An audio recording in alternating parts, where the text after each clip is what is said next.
Bismillahirrahmanirrahim. Today our topic is genetics. ठीक है, genetics आपको पता है एक बहुत बड़ा वाइड सब्जेक्ट है।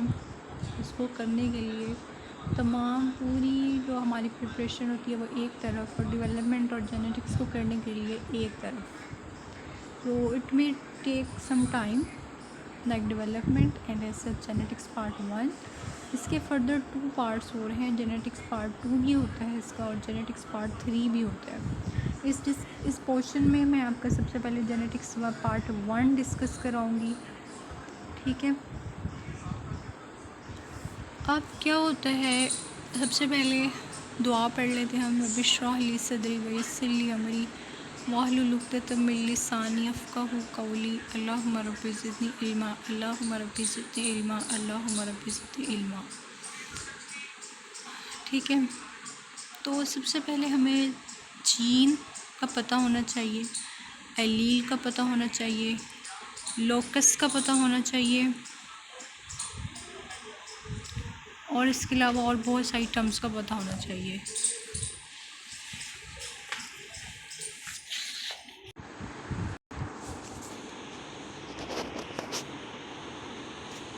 अच्छा, आपको बताना चाहिए कि बिस्मिल्लाहिर्रहमानिर्रहीम जीन लोकस क्या होता है। ठीक है, जीन लोकस वो जगह होती है जहाँ पे एक स्पेसिफ़िक जीन क्रोमोसोम पे अटैच होता है। ठीक है, आपको पता है जीन क्या करते हैं हमारी बॉडी में। जीन हमारी बॉडी में एक स्पेसिफ़िक करैक्टर को कंट्रोल करते हैं। वो करैक्टर को कैसे कंट्रोल करते हैं? By the process of transcription and translation. Translation के नतीजे में जो प्रोटीन्स बनेंगी that codes for the same message that encodes in the base pairs of nitrogenous bases in DNA of the chromosome that present in particular gene. ठीक है, for example अगर यहाँ पे हम बात करें कि जीन आई कलर का जीन होता है, और इसके अलावा वो ब्राउन कलर में भी हो सकता है, ग्रीन कलर में भी आइज़ हो सकती हैं। ठीक है,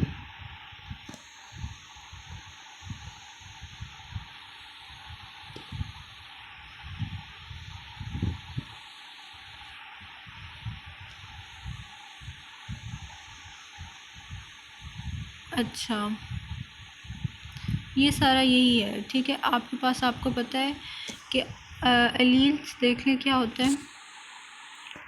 ये एक क्रोमोसोम बनाते हैं हम। ठीक है, एक क्रोमोसोम के 2 पेयर्स होते हैं ना, 2 होमोलोगस पेयर्स होते हैं। एक फादर से आता है और एक मदर से आता है। ठीक है, दोनों के पास एक ही जीन होंगे, एक ही जगह पे एट द सेम लोकस पे जो जीन होंगे, सेम ट्रेट को कंट्रोल करते होंगे, उनको हम क्या कहते हैं? Homologous chromosomes. ठीक है, अगर बाद में इसके आगे हम पेयरिंग कर दें, इसकी एस फेज़ में इसकी सिंथेसिस कर दें, डबल कर दें, तो ये तो आपस में सिस्टर क्रोमेटिड्स हैं, बट ये दोनों आपस में नॉन सिस्टर क्रोमेटिड्स हैं।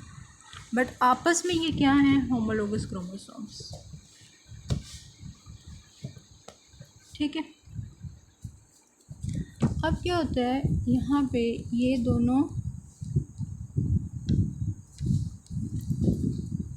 दोनों क्या हैं हमारे पास? जीन्स हैं, लेकिन इसकी 2 अलील्स होंगे, ए अलील एंड कैपिटल ए अलील। या ये भी हो सकता है कि कैपिटल ए अलील हो, कैपिटल ए हो, या दोनों रिसेसिव में भी हो सकते हैं, स्मॉल ए एंड स्मॉल ए। ये आपको पता है डिप्लॉयड जो होते हैं वो 2 कॉपीज़ होती हैं ईच क्रोमोसोम की, और हैप्लॉयड में 1 कॉपी होती है। मेंडल्स के लॉ की अगर हम बात करें, फर्स्ट मेंडल का लॉ ऑफ सेग्रीगेशन था। मेंडल का फर्स्ट लॉ ऑफ सेग्रीगेशन में हम बेसिकली ये बात करते थे कि जब देखें 2 एलील्स हैं, ए अलील एंड ए अलील, ये गैमीट फॉर्मेशन जब करेंगे तो ये सेग्रीगेट होंगे आपस से। ये अलग हो जाएगा, ये इससे अलहदा हो जाएगा। आपने पढ़ा था एनाफेज के दौरान माइटोसिस के दो क्रोमेटिड्स आपस में सेपरेट होते हैं। इसके पोलर फाइबर जैसे यहाँ खींचते हैं, इसके पोलर फाइबर जैसे यहाँ खींचते हैं, और ये एनाफेज में दरमियान में से टूटता है और दो अलहदा हो जाते हैं टीलोफेज में। ठीक है, तो सेम केस हम यहाँ पे भी कहते हैं कि ये दोनों अलहदा होंगे, लेकिन फर्टिलाइजेशन के टाइम ये दोबारा यूनाइट होके एक नया डिप्लॉइड बनाएंगे जिसे हम ये कहेंगे। ठीक है, ये हेट्रोजाइगस भी हो सकता है, this is basically the condition of heterozygous. Homozygous भी हो सकता है जिसमें दोनों कैपिटल ए होंगे या स्मॉल ए होंगे। स्मॉल ए यानी रिसेसिव होमोजाइगस या डोमिनेंट होमोजाइगस, ये हेट्रोजाइगस की कंडीशन।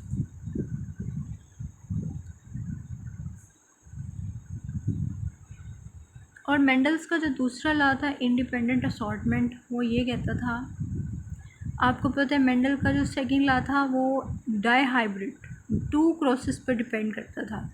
ठीक है, यानी जब मेंडल ने पी प्लांट में जो डाई हाइब्रिड क्रॉस करवाया, डाई हाइब्रिड क्रॉस का मतलब उसने दो ट्रेड्स में से कॉन्ट्रास्टिंग क्रॉस करवाया। पहला उसने येलो कलर और ग्रीन कलर और राउंड और रिंकल कलर। ठीक है, अगर मैं इसके जीन्स बनाऊँ इस तरह के कुछ, ये क्रोमोसोम है और ये दूसरा क्रोमोसोम है,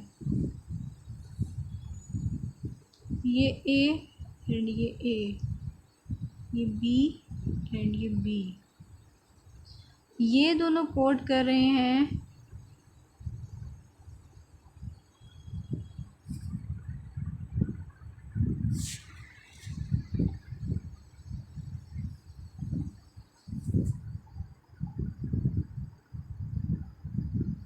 देखें ज़रा, ये ए, ये बी और ये बी। ठीक है, ये दोनों जो एलील्स हैं these are code for wrinkleness, roundness, और ये येलो एंड ग्रीन। जब ये सेपरेट होंगे तो इसके एलील्स ए होंगे और इसके एलील बी होंगे, ये ए और ये बी। अब इंडिपेंडेंट असॉर्टमेंट का मतलब ये है कि ये एलील हो सकता है इसके साथ भी मिल जाए, या ये एलील हो सकता है इसके साथ भी मिल जाए, या ये एलील इसके साथ भी मिल जाए, या ये इसके साथ, ये इसके साथ। अपनी मर्ज़ी है, इंडिपेंडेंट है, किसी पर डिपेंड नहीं कर रहे, किसी ने इनको फोर्स नहीं किया हुआ, बाइंड नहीं किया हुआ, इंडिपेंडेंटली है। और असॉर्ट हो सकते हैं, किसी के साथ भी मिल सकते हैं। ठीक है, इंडिपेंडेंटली असॉर्ट हो सकते हैं। This is the basic law of second law of Mendel, law of independent assortment.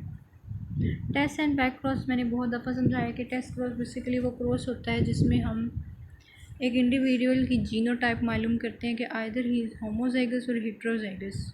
एक हम होमोजाइगस डोमिनेंट को एक होमोजाइगस रिसेसिव से क्रॉस करवाते हैं, जिसके नतीजे में एक जो फिनोटाइप निकलती है वो डोमिनेंट होती है। बट हमने जानना है कि ये आइदर हेट्रोजाइगस है या ये होमोजाइगस है, तो हम उसके बैक जाके उसके रिसेसिव पेरेंट से, रिसेसिव पेरेंट कौन सा वाला पेरेंट होगा, ये वाला पेरेंट, इससे पेरेंट से जाके इसका क्रॉस करा देंगे, तो हमें पता चल जाएगा कि अगर तो नेक्स्ट जनरेशन में दोबारा रिसेसिवनेस की करेक्टरिंग शो हो रही है, रिंकलनेस ये ग्रीन शो हो रहा है, तो it means that it is heterozygous in genotype. ठीक है, उसके बाद हम कहते हैं कि जो है जो बैक क्रॉस होता है, बैक क्रॉस हम किसी भी पेरेंट से करा सकते हैं। ठीक है, उसमें आपके पास बस इसका ये मैंने एक क्रॉस कराया एक डिप्लॉयड का, लेकिन बैक क्रॉस में उसके हम ज़रूरी नहीं है कि होमोजाइगस रिसेसिव से कराएं, हो सकते हैं हम इससे भी करा दें, हेट्रोजाइगस से भी करवा दें, लेकिन बैक क्रॉस कराने का मतलब ये है कि जो पेरेंटल जो कैरेक्टरिस्टिक्स हैं वो कंजर्व रहे। ठीक है, वो नेक्स्ट जनरेशन में शो होती रहे। डोमिनेंस रिलेशनशिप बेसिकली क्या होते हैं?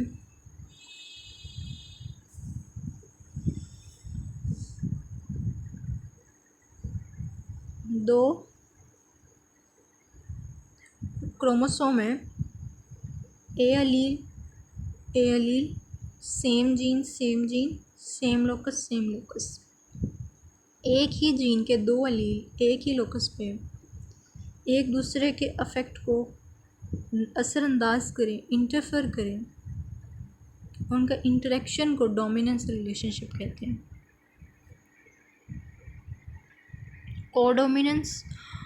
कोडोमिनेंस में दोनों जो होंगे वो आपस में इंडिपेंडेंटली एक्सप्रेस करेंगे, जैसे ब्लड ग्रुप। ओवर डोमिनेंस में हेट्रोजाइगस का फिनोटाइप होमोजाइगस के फिनोटाइप से एक्सीड करेगा। इनकम्प्लीट में इंटरमीडिएट होगा और कंप्लीट में एक जो एलील होगा वो दूसरे एलील पे कंप्लीटली डोमिनेट कर जाएगा, like in Mandal case. ABO blood group system बहुत आसान है। एबीओ ब्लड ग्रुप सिस्टम में जिस ब्लड ग्रुप के पास ए एंटीजन है that blood group is called a blood group, लेकिन उसके पास जो एंटीबॉडी होंगी वो उसके ऑपोजिट होंगी, दैट द बी एंटीबॉडीज़। इसी तरह बी के पास जो एंटीबॉडीज़ होंगी वो ए, और ए बी के पास दोनों एंटीजन है तो इसके पास कोई एंटीबॉडी नहीं होगी। और जबकि ओ है हमारे पास, ओ है, इसके पास कोई एंटीजन नहीं है तो इसके पास तमाम ही तमाम एंटीबॉडीज़ होंगी। तो इसीलिए हम कहते हैं कि ओ जो ब्लड ग्रुप है ये यूनिवर्सल डोनर है, दे सकता है। क्यों? क्योंकि इसके पास तो कोई एंटीजन ही नहीं है। जब इसके पास कोई एंटीजन ही नहीं है तो तब जब हम किसी भी ब्लड ग्रुप में से लगाएंगे तो कोई भी एंटीबॉडी इसको डिस्ट्रॉय कर सकती है? नहीं कर सकती। जबकि ए बी के पास कोई एंटीबॉडी नहीं है, कोई एंटीबॉडी, उसके पास ए भी एंटीजन है, बी भी एंटीजन है, तो वो यूनिवर्सल रेसिपिएंट होगा। यूनिवर्सल रेसिपिएंट का मतलब है इसको ए वाला एंटीजन भी लग सकता है, बी वाला एंटीजन भी लग सकता है और ए बी एंटीजन वाला भी लग सकता है, लेकिन उसके पास कोई एंटीबॉडीज़ नहीं है उनको मारने के लिए, तो इसलिए वो ए बी रेसिपिएंट है।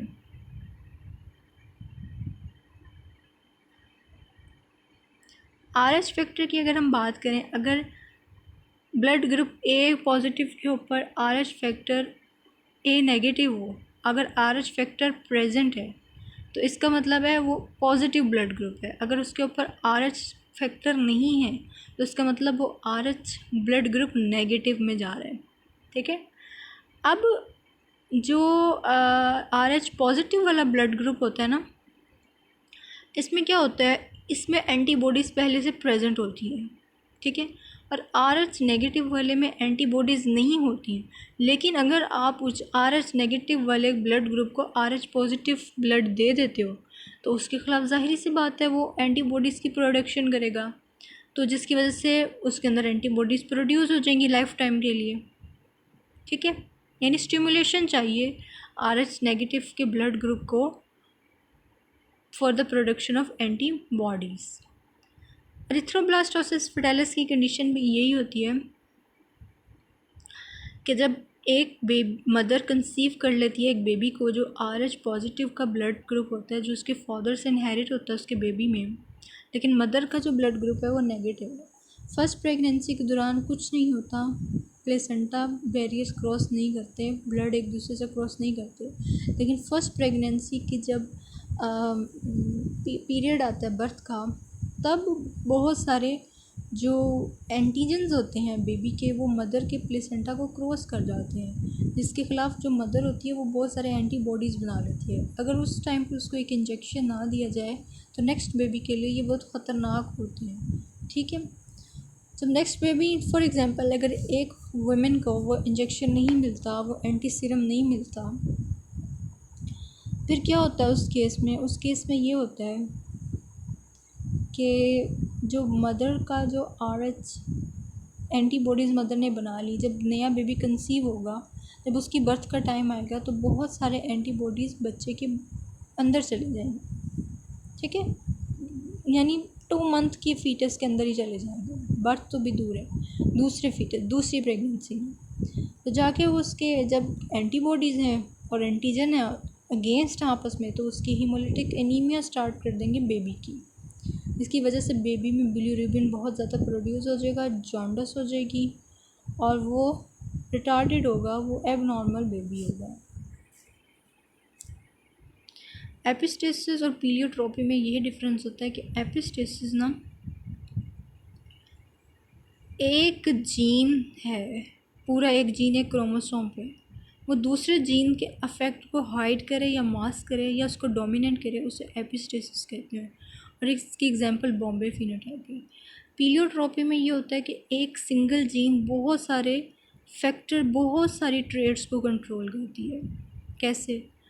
जैसे आप कह लें कि कैट्स में ना जो उनके फ़र बनाता है जीन, कैट्स का वाइट फ़र, वो उनकी डेफनेस को भी कंट्रोल करता है। इसी तरह ह्यूमन के अंदर अगर जो जीन आपकी डेवलपमेंट करवा रहा है, आपकी ग्रोथ करा रहा है, वो आपकी रिप्रोडक्शन के लिए भी इम्पॉर्टेंट है। ठीक है, दैट इज़ द पीलियोट्रोपी केस। और इसकी सबसे बेस्ट एग्जांपल है वो फिनाइल कीटोनूरिया की है, जिसमें फिनाइल कीटोनूरिया, फिनाइल एलानीन, ठीक है, जो एंजाइम है वो फिनाइल एलानीन हाइड्रोक्सिलेज एंजाइम होता है, जो फिनाइल एलानीन को ट्रिप्सिन में कन्वर्ट करता है। लेकिन अगर इस एंजाइम की डिग्रेडेशन हो जाए तो ट्रिप्सिन प्रोड्यूस नहीं होगा, और ट्रिप्सिन हमारी बॉडी में मल्टीपल ट्रेड्स को कंट्रोल करता है।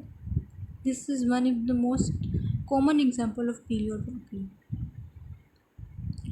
अच्छा, फिर qualitative polygenic inheritance. Polygenic inheritance का ज़रा कंसेप्ट सुन लें। एक ट्रेट को कंट्रोल करने के लिए बहुत सारे जीन्स हैं, ठीक है, एटलीस्ट 3 जीन्स होते हैं। जो स्किन कलर होती है, white colour, skin colour, height colour, ठीक है, वीट कलर, ये तमाम क्वांटिटेटिव ट्रेट्स कहलाती हैं, यानी इनकी इंटरमीडिएट फॉर्म भी होती है। इसके बरक्स जो क्वालिटेटिव ट्रेट होती हैं उनकी सिर्फ 2 फॉर्म्स होती हैं, या तो वो होती हैं या नहीं होती। कैसे नहीं होती और होती हैं? जैसे ईयर लोब जो होता है सिर्फ कुछ लोगों में होगा, कुछ लोगों में नहीं होगा, ठीक है।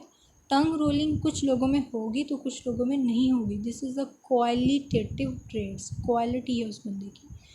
लेकिन जो वीट कलर है, अगर हम उसकी बात करें तो उसके इंटरमीडिएट कलर्स भी बहुत हैं। ह्यूमन हाइट दरमियानी भी है, बड़ी भी है, छोटी भी है।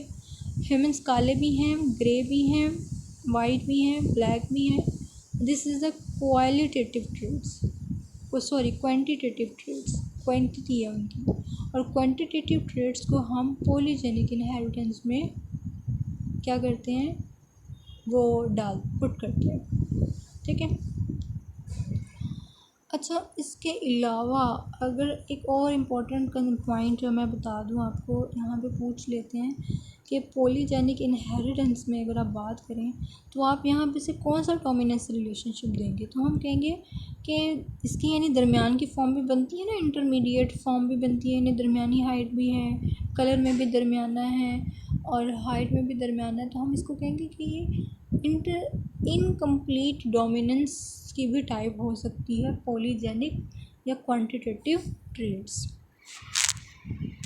लिंकेज और क्रॉसिंग ओवर बेसिकली यही होता है कि एक ही क्रोमोसोम पे पाने वाले 2 जीन्स लिंक्ड होते हैं और वो इंडिपेंडेंटली असॉर्ट नहीं होते, और वो नेक्स्ट जनरेशन में एज सच सेम पास होते हैं, ठीक है।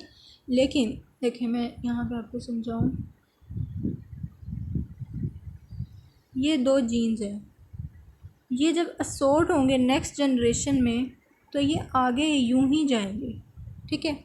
लेकिन अगर ये एक जीन यहाँ, एक जीन यहाँ है, जब इसने अगले में जाना है तो हो सकता है कि ये अपने अगले पार्टनर से ये वाला जीन यहाँ चला जाए और ये वाला जीन यहाँ चला जाए। लेकिन ये दोनों आपस में इतने क्लोज हैं कि इन दोनों को कोई भी चीज़ आपस में सेपरेट नहीं कर सकती।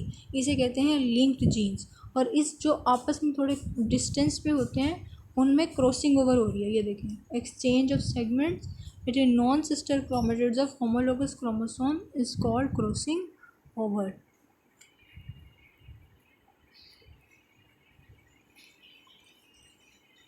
रिकॉम्बिनेंट फ्रीक्वेंसी भी ये होती है कि कितनी परसेंटेज आपके पास क्रॉसिंग ओवर की आ रही है, आपने उसको मेजर करना है और जो पहले आपके पास जितने क्रोमोसोम की तादाद थी उसके ऊपर उसको डिवाइड कर देना है। इस तरह आपकी रिकॉम्बिनेशन फ्रीक्वेंसी आ जाती है। सेक्स डिटर्मिनेशन के पैटर्न आपको पता है, X X Y X X X Y humans and drosophila. Second वाला बर्ड्स, बटरफ्लाई एंड मॉथ्स में। नीचे वाला ग्रास हॉपर एंड प्रोटीन और बग में। अगर सेक्स लिंकेज की बात करें तो इसमें हमारे पास आपको पता है कि एक एक्स क्रोमोसोम्स पे जो जीन्स होते हैं वो भी कंट्रोल करते हैं नेक्स्ट जनरेशन की करेक्टरिस्टिक्स को, और कुछ वाई पे होते हैं। ठीक है, जो एक्स पे होते हैं उन्हें एक्स लिंक ट्रेड्स कहते हैं, जो वाई पे होते हैं उन्हें वाई लिंक ट्रेड्स कहते हैं, और जो एक्स वाई दोनों पे होते हैं उन्हें एक्स वाई या सूडो ऑटोसोमल लिंक्ड जीन्स कहते हैं। ठीक है, फिर अगर हम इनकी बात करें, अगर एक्स लिंक रिसेसिव की बात करें, इसके लिए ज़रूरी है कि दोनों एक्स एक्स पे रिसेसिव फॉर्म आनी चाहिए। और मेल के केस में तो आपको पता है उसमें एक ही एक्स होता है, तो उसमें एक ही रिसेसिव फॉर्म आएगी। ठीक है, हीमोफीलिया, कलर ब्लाइंडनेस और muscular dystrophy, this are the X link recessive. ये आपने याद करनी है ऐसे। वाई लिंक डोमिनेट में एक ही होता है, इस यानी इसका मतलब है कि अगर दोनों फीमेल वाई कैपिटल लेती हैं तो वो डोमिनेंट ट्री उस चीज़ की डोमिनेंट बीमारी को कॉज करेंगी। ठीक है, या अगर वो हेट्रोजाइगस की कंडीशन में भी लेती हैं, एक कैपिटल ले लेती हैं और दूसरी स्मॉल ले लेती हैं, तो ये तब भी बीमारी कॉज कर देंगी। वाई लिंक का ताल्लुक सिर्फ वाई लिंक से ही होता है कि डायरेक्टली जो फादर होते हैं वो अपने सन्स में इनहेरिट करते हैं, और जो सूडो ऑटोसोमल्स होते हैं ये आपके एक्स और वाई लिंक दोनों पे होते हैं, वाई क्रोमोसोम पे। और इसकी एग्जांपल है बाइलॉक्ड जीन्स इन ड्रोसोफिला। ये मैंने एग्जांपल नीचे ली थी, आप इसको पढ़ लें। मेरा सबसे इम्पॉर्टेंट टॉपिक जो आ रहा है पॉलीप्लॉइडी एंड एन्यूप्लॉइडी। पॉलीप्लॉइडी का मतलब है किसी भी हैप्लॉइड सेट ऑफ क्रोमोसोम का एडिशन हो जाना, किसी भी exact diploid set of chromosome में हैप्लॉइड सेट का एडिशन हो जाना, उसको पॉलीप्लॉइडी कहते हैं। और एन्यूप्लॉइडी वो कंडीशन होती है जिसमें एक या एक से ज़्यादा क्रोमोसोम का एडिशन हो जाना। ठीक है,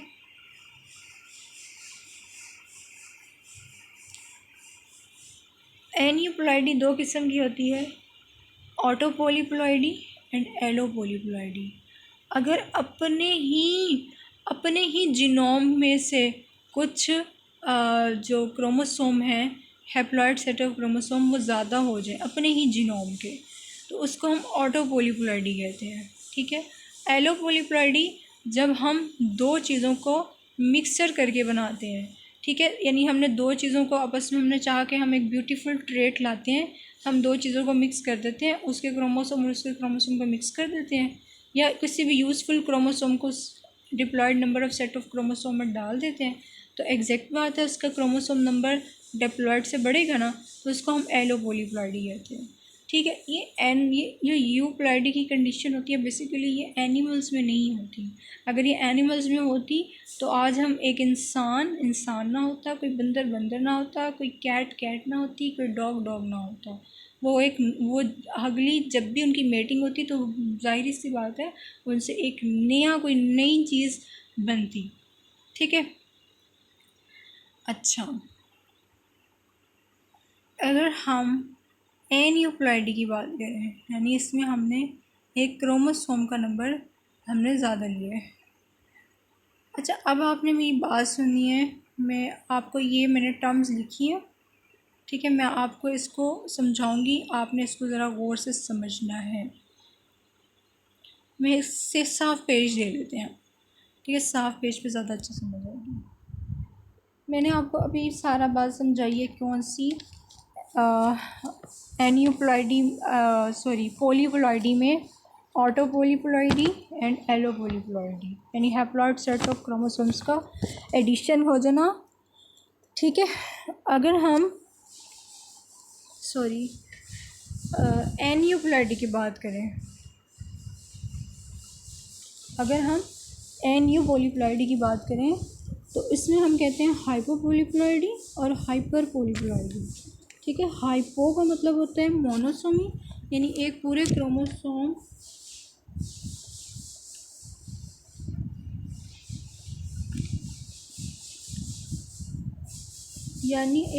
क्रोमोसोम में अगर आप एक माइनस कर रहे हैं तो ये मोनोसोमी होगा।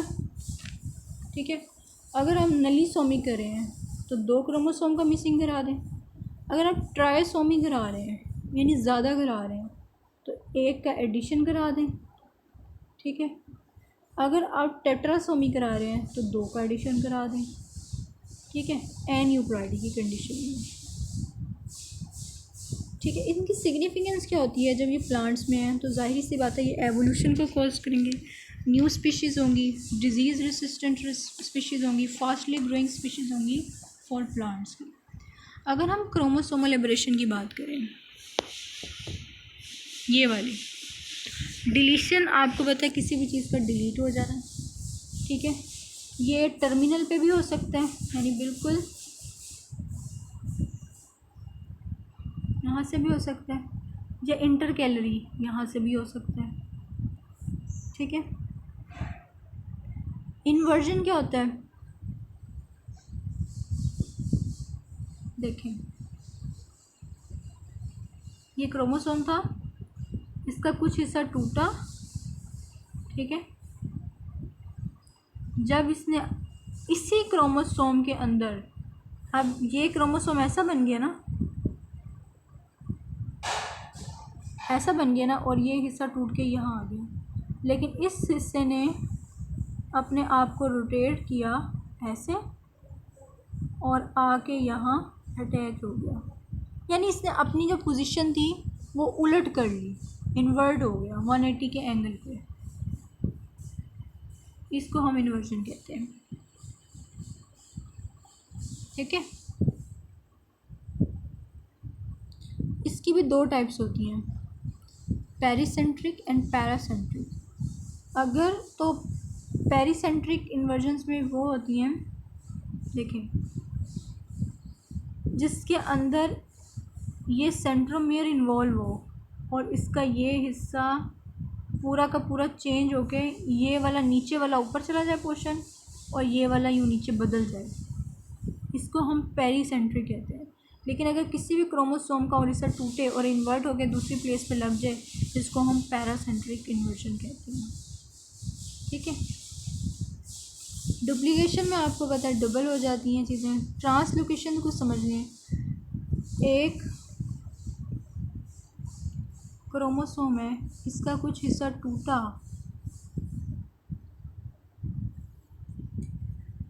ठीक है, इसका कुछ हिस्सा टूटा,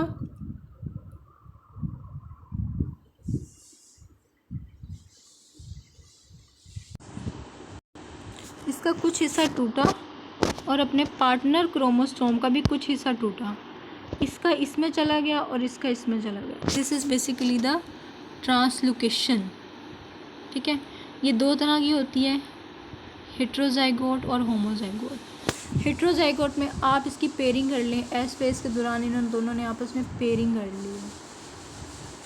अगर तो इसका एक्सचेंज सेगमेंट इसके साथ होता है और इसका एक्सचेंज सेगमेंट इसके साथ होता है, this is the homozygote translocation. अगर इन दोनों का नहीं होता और इन दोनों का होता है तो इसे हम कहते हैं हेट्रोजाइगोट ट्रांसलोकेशन। होप सो आपको इंशाल्लाह आज का लेक्चर समझ आ गया होगा। I have tried my best to complete the genetics part 1 and now be ready for your test. Thank you so much.